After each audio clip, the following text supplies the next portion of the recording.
Quédate ahí, porque ya me voy con el invitado de esta noche, te lo anticipamos. El tipo que le va a disputar la ciudad después de un montón de años al PRO, el que por lo menos en las encuestas marca que más mide como referente de la oposición con intención de tomar la ciudad de Buenos Aires. Quédate ahí y ya me meto a charlar con Leandro Santoro. Dale.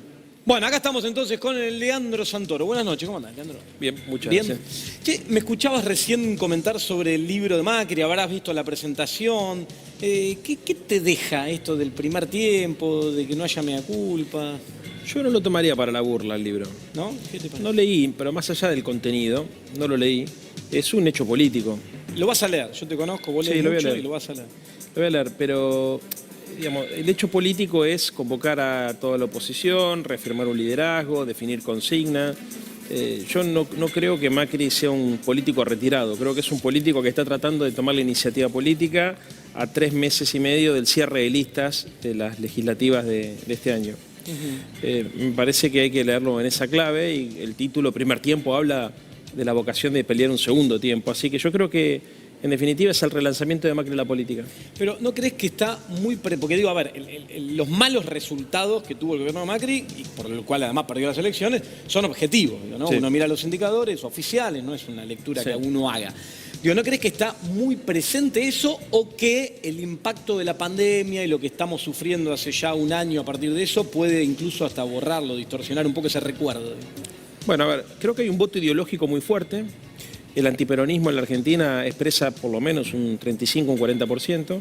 Macri capitaliza ese antiperonismo con mucha inteligencia, logró articular sectores que parecían que no podían convivir, como el progresismo del radicalismo y el liberalismo y el conservadurismo de las fuerzas propias, digamos, del PRO. Armaron una coalición de centro-derecha, encontraron además la posibilidad de disputar algunas provincias que hacía mucho tiempo que no se podían disputar, digamos, por lo menos que la oposición al peronismo no la podía disputar y la disputó. De hecho, en la provincia de Buenos Aires, a pesar de que la derrota fue enorme, encontraron una candidata como María Eugenia Vidal que les permitió ganar la provincia de Buenos Aires la vez pasada y después construir por lo menos una base de sustentación. Yo no lo minimizo. Insisto con lo mismo, los resultados sociales son lamentables, ¿no es cierto? Los económicos, obviamente, que es la causa de todo, también terrible, como decís vos, no hay autocrítica, no hay una visión. En realidad, la autocrítica es, deberíamos ir más rápido por el mismo camino, digamos, ¿no? Fuimos demasiado lentos, o sea, en vez de subir 5.000% la tarifa, la tendríamos que haber subido 10.000 y nos sacábamos todos los subsidios de encima, tendríamos que haber hecho la reforma laboral y dejarnos de joder con las paritarias y tendríamos que avanzar hacia la privatización de las AFJP. Esto es el programa que Macri le está diciendo a los argentinos que va a hacer si llega a ganar. Una locura, para que se entienda, con consecuencias peores que las que tuvo el primer tiempo. Porque esa es la idea de analizar la economía en el vacío como si no existiera una sociedad. Sí. Si vos la analizás en el vacío y decís, bueno, acá hay que buscar el equilibrio fiscal y todo lo demás no importa porque la inflación es un fenómeno monetario y qué sé yo, te olvidás que existe la gente, ¿me entendés? Y cuando vos modificaste el Excel, te quedan 3 millones de tipos en la calle o los salarios de los jubilados quedan pulverizados y eso genera reacciones sociales que hacen que la derecha en varios momentos de la historia empieza a hablar de la ingobernabilidad de la democracia. Acuérdense de esta palabra porque si van a avanzar por esta línea van a empezar a plantear la ingobernabilidad de la democracia. Y acá, Leandro, vos políticamente, digo, ¿no?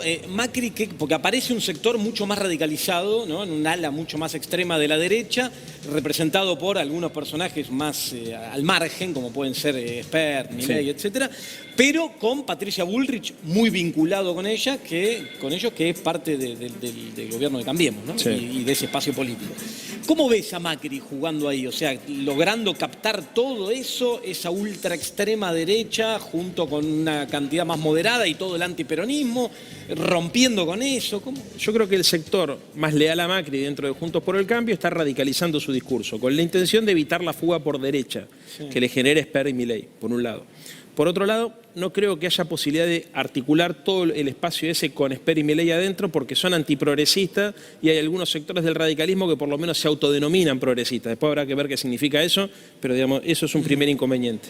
En segundo lugar, creo que la discusión obviamente se va a plantear en la elección parlamentaria, no en la parlamentaria, sino en la presidencial, porque ahí es donde juega más el voto estratégico. Me parece que ellos van a tratar de sobrellevar la elección de medio término y después, viste, ir con un planteo para ganarla al peronismo y para llevar adelante este programa, todos con Macri. es legítimo. A mí me parece que es nefasto en términos de las consecuencias sociales, es muy insensible el programa, hasta tiene una cuota de cinismo, ¿no es cierto? Porque trata de convencer a los laburantes que el mejor camino, ¿no es cierto?, es que le bajen el sueldo, que desregulen todos los mercados, porque eso supuestamente va a generar beneficios. Hay cierto sadismo también, ¿no es cierto?, en esa lógica de tratar de enganchar desde ahí. Pero es legítimo. Y Leandro, te traigo un poco a tu terreno, que es la ciudad de Buenos Aires, digo, ¿no? Vos haces política en la ciudad de Buenos Aires. Yo vi unas encuestas hace unos días atrás, ya vi 2 encuestas donde como del lado de la oposición te ponen las encuestas como el principal referente, pero lejos, esto lo digo yo por escándalo al lado del resto. Y esta semana tuvimos una situación particular con la ciudad de Buenos Aires porque se hizo visible algo que todos conocemos con este tema de la chiquita y todo lo que vivimos esta semana, que ocurrió atrás de eso, que dejó muy al desnudo una situación real que está ocurriendo. Este gobierno, la ciudad de Buenos Aires, que responde a la misma lógica de la cual estábamos hablando, gobierna para un pequeño sector, ¿no? Para los cuales le prestan atención a que si la plaza tiene florcitas más lindas o el banquito está pintado y ese tipo de cosas, y hay otras cosas de fondo que no se ven. Esta semana quedaron muy visibles. ¿Qué pasa, vos que haces política en la ciudad de Buenos Aires, entre la lógica de quien gobierna hace tantos años la ciudad y esa realidad oculta, si se quiere, que tenemos en la ciudad más rica del país? Bueno, varias cosas. Primero, que las plazas estén lindas y que la ciudad tenga orgulloso para mostrar cosas tan importantes como el Teatro Colón, digamos, o todo el capital simbólico y cultural que nosotros tenemos, está bueno. O sea, yo no creo que una cosa vaya en detrimento de la otra. Creo que el problema, como decís vos, es que no en la última semana, ya en las últimas semanas se dejó ver la desigualdad de la ciudad y lo oxidado del aparato del Estado, ¿no? Con la organización de la vacunación en el Luna Park y en la cancha de San Lorenzo, se dejó ver además la improvisación del jefe de gobierno cuando se fue de viaje y no pudo venir a inaugurar las sesiones legislativas del 1 de marzo. Venimos con problemas en la ciudad con una disputa acerca de qué hay que hacer con los terrenos del río, si hay que hacer edificios para vender o si hay que hacer un gran parque público sin que una cosa invada la otra. O sea, desde hace ya varios días. Y otra cosa más que fue, déjame pasar este chivo porque es muy importante para que vean cómo se cinde el problema de la consecuencia. Esta semana cerró la Puerto Rico, que es un café notable. Sí, ahí atrás del edificio de la FIP, en el microcentro. Sí, ¿por qué lo pongo? Lo pongo porque es fuente de trabajo, forma parte del patrimonio cultural, o sea, los bares notables. Yo presenté un proyecto porque veía venir que el gobierno de la ciudad no tenía políticas para sostener a la pyme. Y, por ejemplo, los bares notables, que no son tantos, son casi 90, que son además forman parte del patrimonio cultural, hace que la gente quiera venir a Buenos Aires a veranear o de turismo. ¿Qué pasó? Ninguna política pública. La única política pública para contener a ese sector, a los comerciantes, a los laburantes, fue pintar círculos en el piso para que pongan las mesas, ¿no es cierto? Sí. Ninguna política pública. Si yo te digo, che, el gobierno de Alberto, política pública, me puedes decir Repro, ATP, IFE, sí, ninguna política pública. Entonces, si no se ocupan de eso, si no se ocupan ni siquiera de mantener el mercado, ¿qué me voy a preocupar? En realidad, ¿qué me voy a angustiar porque no se preocupan por la gente, ¿no es cierto? Porque, digamos, ni siquiera se preocupan por lo que ven, imagínate si van a ir hacia los laterales. Claro, y esto que marcás está bueno, porque digo, por ejemplo, no sé, las pymes vienen complicadísimas a partir de esta situación, todo. Y desde ese espacio político que gobierna la ciudad de Buenos Aires, siempre se echa la culpa al gobierno nacional en el sentido de, mirá, justo ahora van a cortar el ATP o qué. Ahora, ¿qué se hace? Porque las provincias hacen políticas públicas. Desde la ciudad de Buenos Aires, ¿qué se hace en términos de la pyme, del aparato productivo? Digamos, ¿cuál es la lógica productiva? Todo lo contrario a lo que ellos te dicen. ¿Cómo se reduce la pobreza creando empleo? ¿No es cierto? Y controlando la inflación. ¿Qué hace el gobierno de la ciudad? Produce inflación, con lo que vamos a contar ahora, y obviamente se desentiende de la creación de empleo. A ver, todo el paquete de impuestazo que aplicó desde el principio de este año hasta ahora es terrible. Eso va a impactar también sobre el IPC, ¿no es cierto? El subte, los parquímetros, el acarreo, las autopistas con los peajes, el ABL, o sea, todo por arriba del 50%, algunas por el 100%, sin el más mínimo control entre lo que sucede con la inflación proyectada y el reajuste razonable de variables. Entonces, ¿qué es lo que sucede acá? La doble moral, el doble discurso, el cinismo, o sea, en realidad son ellos que son tan críticos del déficit fiscal. Cada vez que gobiernan generan déficit fiscal, cada vez que gobiernan toman deuda externa, cada vez que gobiernan generan inflación, cada vez que gobiernan, digamos, lo que pasa que parte de ese presupuesto va al blindaje mediático y en la ciudad de Buenos Aires hacemos como que no pasa nada. Deuda en dólares. Otra de las políticas del gobierno nacional anterior. A ver, si uno analiza la macro del gobierno de la ciudad, porque estos tipos se te paran, viste, en la baldosa de lo políticamente correcto, que hay que hacer los números. Vos analizás la macro y te querés morir. O sea, porque, a ver, sube ejecución presupuestaria en áreas sensibles, ¿no?